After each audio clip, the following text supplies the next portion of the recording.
Okay, this is a 3-second preview of what I'm going to make today, or a few second preview. Here's the last crotch that comes from the neighbor with the maple, spalted maple. I should be nothing much left. I don't know if I'm going to do them top or bottom or what, but we'll see. This one has a lot of character. You'll see though I end up eliminating all of that. A branch got pulled off, and it would have been interesting, but I chose not to keep it. I ended up chipping it out. This one's just a normal crotch. So I've taken the first half, I've made a place for my worm screw, and it's ready, and I had to chip away a little bit over here.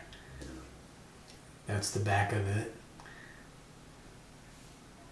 It's mounted up. That'll be the bottom. This will be the top. Wood worm screw over here. Bark, I got peeled it off. Its worm excavation was pretty extreme.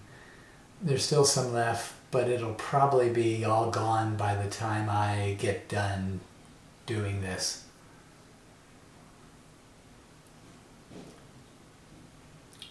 It's marked for my mortise, but I'll probably cover that up when I make the first cuts on it. So I'm going at it here now. You see I'm using my 55 degree swift back bowl gouge, and the stroboscopic filming looks nice there. I'm starting the mortise, using my diamond point to make the slope. Then off camera I did it 2.1 inches from that to there, tapered in for there's a foot. I'll round that corner off. My intent is to slope that up straight to, I'm going to leave the end on so now I'm working on the making the slope.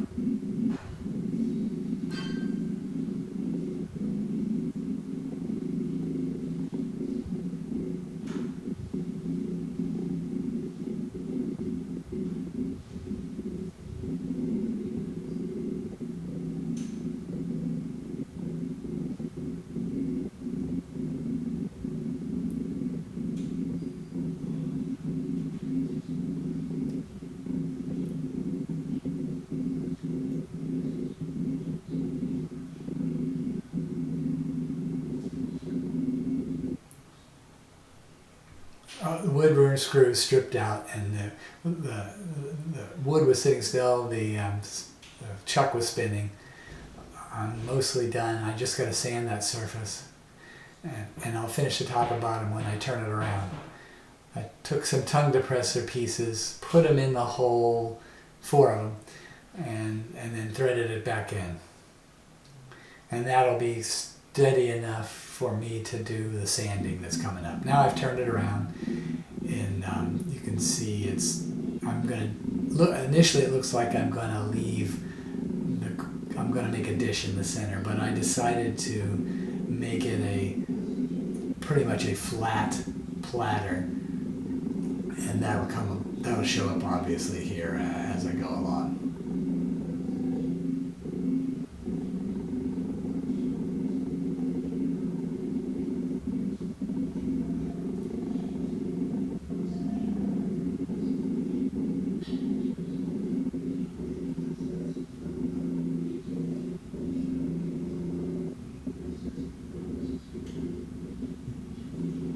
Use my skew here. Don't use it very much, but do use it there. And I need to get a negative rake scraper because this never does quite as good a job, and it's harder to use. Using the carbide tip some too. I had a little bit of trouble with ripple that I just could not get out of this. And the scraper, I think a larger scraper would make that a much easier job. Here I'm using my Sandoflex. And this is the first of 2 pieces I'm going to make. This is a crotch from my neighbor. It's black, very black. This is the last in the series. I can use up most of the wood. Probably won't be able to make anything unless I got a cutoff. It's very dark. It's an interesting view here. I turned the two differently. It's very nice here. I like it.